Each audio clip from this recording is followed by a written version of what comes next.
Hello everyone, this is Muskan Mathur and welcome to my YouTube channel M2 coachings.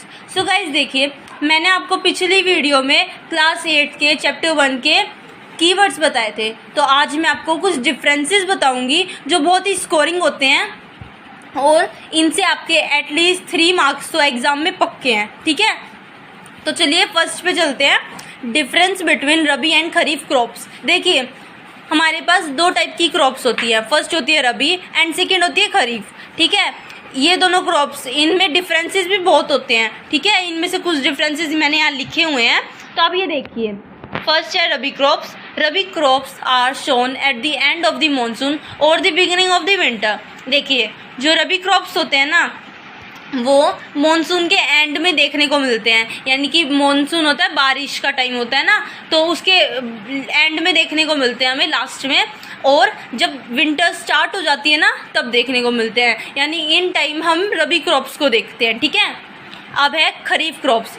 Kharif crops are sown at the beginning of the rainy season. देखिए, इनमें क्या difference है कि रबी crops है ना, वो हमें मॉनसून के एंड में देखने को मिलते हैं, और जो खरीफ क्रॉप्स है वो हमें रेनी सीजन के बिगनिंग यानी शुरुआत में देखने को मिलते हैं। ठीक है, एक डिफरेंस तो आपको क्लियर हो चुका है। अब नेक्स्ट पे चलते हैं। These crops needs a warm climate. देखिए, जो रबी क्रॉप्स होती है ना हमारे पास, उनको है ना वार्म क्लाइमेट यानी गर्म क्लाइमेट चाहिए होता है, ताकि वो सीड जर्मिनेट कर पाए, है ना। और उनको कोल्ड क्लाइमेट चाहिए होता है, ताकि जो सीड जर्मिनेट हुआ है वो ग्रो हो जाए। देखिए, हम भी ग्रो होते हैं, वैसे ही प्लांट्स को भी ग्रोन अप होना पड़ता है। ठीक है, तो उनको ग्रो होने के लिए कोल्ड क्लाइमेट चाहिए होता है। ठीक है, अब नेक्स्ट है इसी का opposite, these crops require a lot of water. ठीक है, खरीफ क्रॉप्स जो होती है हमारे पास, उनको बहुत ज़्यादा पानी चाहिए होता है and hot weather to grow. देखिए, इसमें क्या डिफरेंस था कि इसको कोल्ड क्लाइमेट चाहिए होता है ग्रोथ के लिए, और हमारे पास जो खरीफ क्रॉप्स होती हैं उनको हॉट वेदर चाहिए होता है ग्रो के लिए। They depend on rainfall. देखिए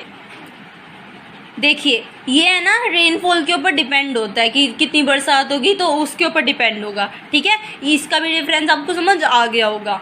अब नेक्स्ट है, unseasonable rainfall can damage rabi crops. देखिए, अनसीजनेबल रेनफॉल क्या होता है, यानी कि बिन मौसम बरसात इन क्रॉप्स को डैमेज कर देती है, रबी क्रॉप्स को, यानी इनके लिए अनसीजनेबल रेनफॉल डैमेज का ही एक कारण है। ठीक है, और खरीफ क्रॉप्स पे आते हैं हम। Kharif crops depend on rainfall pattern. ठीक है, जो खरीफ क्रॉप्स होती है ना, वो किस चीज़ पे डिपेंड होती है, किस चीज़ पे निर्भर होती है, रेनफॉल के पैटर्न पर। ठीक है, अब ये 3 इनके डिफरेंसेस थे। अब हम एग्जांपल्स के बारे में जानेंगे। देखिए, एक एग्जांपल है हमारे पास व्हीट, क्यूमिन और मस्टर्ड एक्सेट्रा। ठीक है, और जो हमारे पास खरीफ क्रॉप्स हैं उनका एग्जांपल है राइस, ग्राउंडनट, मेज एंड सोयाबीन। ओके, अब हमारा ये क्वेश्चन हो चुका है। आई होप आप सबको समझ आ गया होगा। नेक्स्ट क्वेश्चन पे चलते हैं हम। Difference between drip irrigation and sprinkler irrigation. देखिए, इरिगेशन का मतलब मैंने बता दिया था कि हम पौधों को पानी चाहिए होता है, तो उनको पानी देने का जो प्रोसेस होता है वो इरिगेशन कहलाता है। ठीक है, अब इन दोनों में डिफरेंसेस, ड्रिप सिस्टम और स्प्रिंकलर। ठीक है, ड्रिप का मतलब यानी ड्रॉप वाइज, यानी ड्रॉप देना, और स्प्रिंकलर का मतलब स्प्रिंकल नहीं होता, स्प्रिंक करते हैं यानी कि फैला देना पानी को, वैसा। ठीक है, अब मैं इनके डिफरेंसेस बताऊँ। This system uses performed pipe to water supply. ठीक है, यानी कि ड्रिप सिस्टम में हमें पाइप्स चाहिए होते हैं पानी को सप्लाई करने के लिए। और जो हमारे पास स्प्रिंकलर इरिगेशन है, it consist of nozzles, pipe and spray guns. देखिए, जो हमारे पास ड्रिप सिस्टम है ना, उसमें हमें पाइप्स चाहिए होते हैं ताकि हम अपने पानी को एक जगह से दूसरी जगह मतलब ऐसे पहुंचा सकें, और मतलब पाइप्स चाहिए होते हैं कुछ। और जो स्प्रिंकलर होता है उसमें स्प्रे गन्स चाहिए होती हैं। ठीक है, और नोजल पाइप चाहिए होते हैं, ये कुछ स्पेशल होता है, ये भाई फार्मर्स ही जाने हैं, हमें नहीं पता।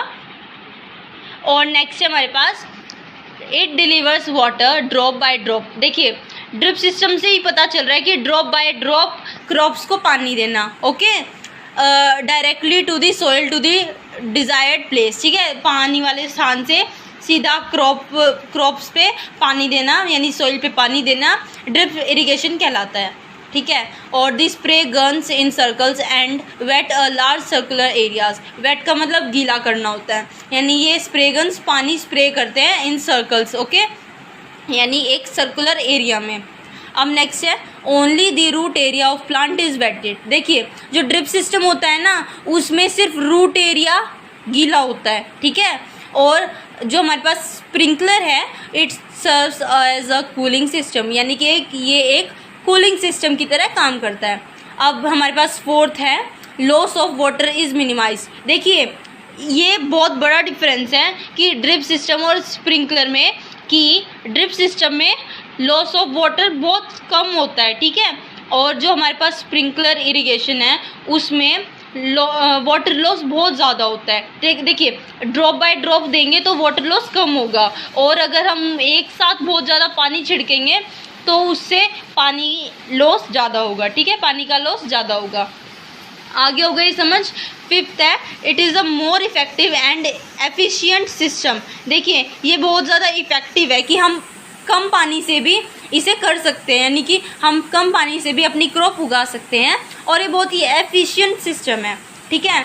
और इसी के अपोजिट है it supplies water to the plants only 2 times a day but in large amount. देखिए इसको हमें 2 बारी दिन में पानी देना होता है, बट बहुत लार्ज अमाउंट में, हमें बहुत लार्ज अमाउंट में से पानी देना होता है, ठीक है।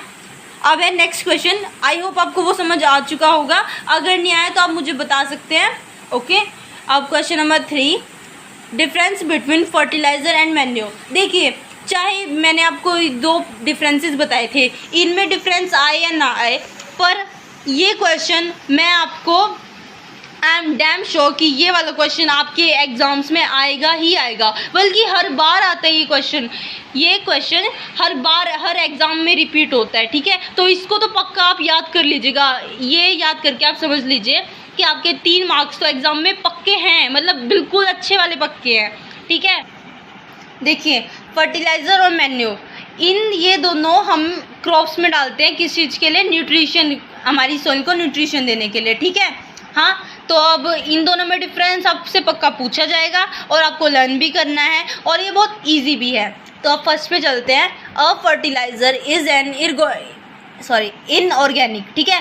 इनऑर्गेनिक होता है ये, यानी कि ये खुद से नहीं, केमिकल से बनाया जाता है। अब है manure is a natural substance obtained by the decomposition of cattle dung human waste and plant residues. देखिए ये फर्स्ट डिफरेंस में क्या बताया गया है कि जो फर्टिलाइज़र्स होते हैं वो इनऑर्गेनिक होते हैं, यानी कि वो केमिकल्स से बनते हैं, इनऑर्गेनिक होते हैं। देखिए एक ऑर्गेनिक होता है, एक इनऑर्गेनिक होता है, तो ये वाला इनऑर्गेनिक होता है, ठीक है। और जो मैन्योर है ना वो नेचुरली बनाया जाता है, किस चीज़ से, किन किन चीज़ों से, कैटल डंग से, ह्यूमन वेस्ट से, एंड प्लांट रिड्यूसेस यानी रिस्यूडिस, ठीक है। इसका मतलब क्या होता है कि जो हमारे पास जैसे आलू के छिलके और ये वेजिटेबल पील्स होते हैं ना, इन सब का मतलब यही है कि प्लांट ये सब, ठीक है। और प्लांट्स के कुछ मतलब जो नॉन वेस्ट चीज़ होती है उनसे, ठीक है। तो यानी ये नेचुरली बनाया जाता है। ये डिफरेंस समझ में आ गया आपको। Second, a fertiliser is prepared in factories. देखिए जो हमारे पास है ना और चलो इसे भी पढ़ लेते हैं, मैं आपको बाद में बताऊंगी। Manure can be prepared in the fields. देखिए जो फर्टिलाइज़र्स होते हैं ना वो फैक्ट्रीज़ में बनाए जाते हैं, और जो मैन्योर होते हैं ना हमारे पास वो हमारी फील्ड में भी बनाए जा सकते हैं, यानी कि इसको हमें फैक्ट्रीज़ में बनाना पड़ता है, और इसके लिए इसको हमें ये नहीं है कि हमें कोई स्पेशल जगह चाहिए, हम इसे अपनी फील्ड में भी बना सकते हैं, ठीक है। आई होप आपको ये समझ आ गया होगा। अब नेक्स्ट वाले पे चलते हैं। A fertiliser does not provide any humus to the soil. Humus होती है ना, तो जो फर्टिलाइज़र होते हैं वो सॉइल में ह्यूमस पैदा नहीं होने देते, ह्यूमस नहीं होती उससे सॉइल में, but manure provide a lot of humus to the soil. यानी कि ये दोनों अपोजिट है ना, ये सॉइल को ह्यूमस प्रोवाइड नहीं करते हैं, और जो मैन्योर होते हैं जो कि ऑर्गेनिक होते हैं बट फिर भी वो ह्यूमस देते हैं हमारी सॉइल को, ठीक है। अब फोर्थ पे आ गए। Fertilisers are very rich in plant nutrition like nitrogen, phosphorus and potassium. देखिए फर्टिलाइजर्स जो होते हैं ना उनके पास बहुत अमाउंट में न्यूट्रिशन, नाइट्रोजन, फॉस्फोरस और पोटेशियम होता है, तभी तो तभी तो हम जब फर्टिलाइजर्स डालते हैं तो जल्दी जल्दी हमारी क्रॉप्स अच्छे से उग जाती हैं, ठीक है। बट हमें फर्टिलाइजर्स का यूज़ अपनी क्रॉप्स में नहीं करना चाहिए ज़्यादा अमाउंट में। देखिए करना चाहिए बट हर चीज़ ज़्यादा अमाउंट में अच्छी नहीं होती है ना, यही है। Manure is relatively less rich in plant nutrition. देखिए मैन्योर जो है वो ज़्यादा न्यूट्रिशन नहीं दे पाता बट उससे सॉइल खराब नहीं होती। बट देखिए अब इन दोनों में डिफरेंस तो यही है कि ये हमारे पास इनऑर्गेनिक होता है, ये ऑर्गेनिक होता है, ठीक है। अब आपकी मर्जी है आपको क्या यूज़ करना है अपनी क्रॉप्स में। सो अगर आपको देखिए ये तो हमारे पास हो चुका है ख़त्म। अगर आपको एक्सरसाइज के क्वेश्चंस चाहिए तो मैं आपका लिंक डिस्क्रिप्शन में डाल दूंगी, तो आप वहाँ से देख सकते हैं, ओके। और प्लीज़ अगर आपके लिए ये वीडियो हेल्पफुल है तो लाइक शेयर और कमेंट कर सकते हैं आप। Thank you so much.